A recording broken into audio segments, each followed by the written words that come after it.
দেশের বিভিন্ন সীমান্তে পুলিশের নাম ভাঙিয়ে চোরা কারবার করেন কনস্টেবল ফাহিম। সীমান্তে গড়ে তুলেছেন চোরাই বাইক কারবার নেটওয়ার্ক।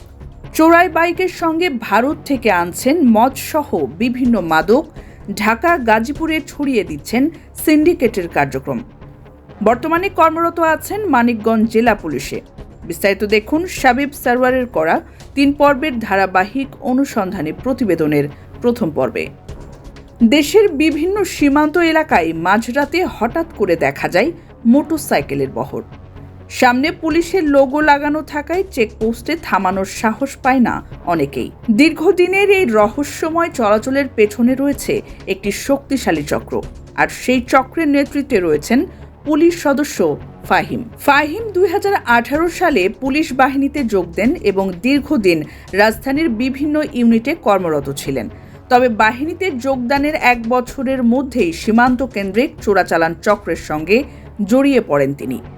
ধীরে ধীরে সীমান্তে গড়ে তোলেন বিস্তৃত ও সুসংগঠিত একটি নেটওয়ার্ক। বর্তমানে মানিকগঞ্জ জেলা পুলিশের সঙ্গে যুক্ত থাকলেও সীমান্তে তার প্রভাব অটুট বলে সূত্র জানায়। অনুসন্ধানে উঠে এসেছে ভারত থেকে চোরাই পথে মোটরসাইকেল আনার পুরো কার্যক্রম ফাহিমের তত্ত্বাবধানে।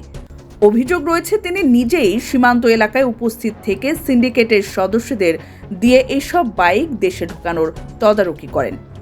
প্রতিটি বাইকের সামনে পুলিশের লোগো বা স্টিকার ব্যবহার করা হয়, যাতে চেকপোস্টে আইন শৃঙ্খলা বাহিনী বিভ্রান্ত হয় এবং অনেক সময় তল্লাশি ছাড়াই গাড়িগুলো পার হয়ে যায়। শুধু মোটরসাইকেলই নয়, এই পথে সীমান্ত দিয়ে ঢোকানো হয় মদ ও বিভিন্ন ধরনের মাদকদ্রব্য।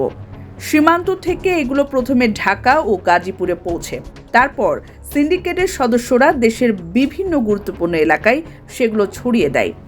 সূত্র জানায়, এই নেটওয়ার্কের কার্যক্রম শুধু সীমান্তেই সীমাবদ্ধ নয়, সারা দেশে বিস্তৃত যোগাযোগ রয়েছে। ফলে দীর্ঘদিন ধরে তারা নির্বিঘ্নে চোরাচালান ও মাদক পাচারের কার্যক্রম চালাচ্ছে। স্থানীয়দের অভিযোগ, সীমান্ত এলাকায় প্রায়ই গভীর রাতে অচেনা মোটরসাইকেলের বহর ঢুকতে দেখা যায়। তবে প্রভাবশালী চক্রের ভয়ে কেউ প্রকাশ্যে মুখ খুলতে সাহস পান না। চোরাচালান ও মাদক পাচারের এমন গুরুতর অভিযোগের বিষয়ে আইন শৃঙ্খলা বাহিনীর দৃষ্টি আকর্ষণ করেছেন সচেতন মহল।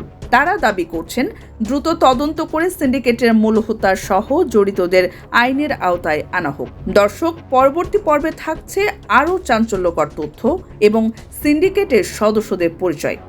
চোখ রাখুন অগ্রযাত্রা প্রতিদিনে।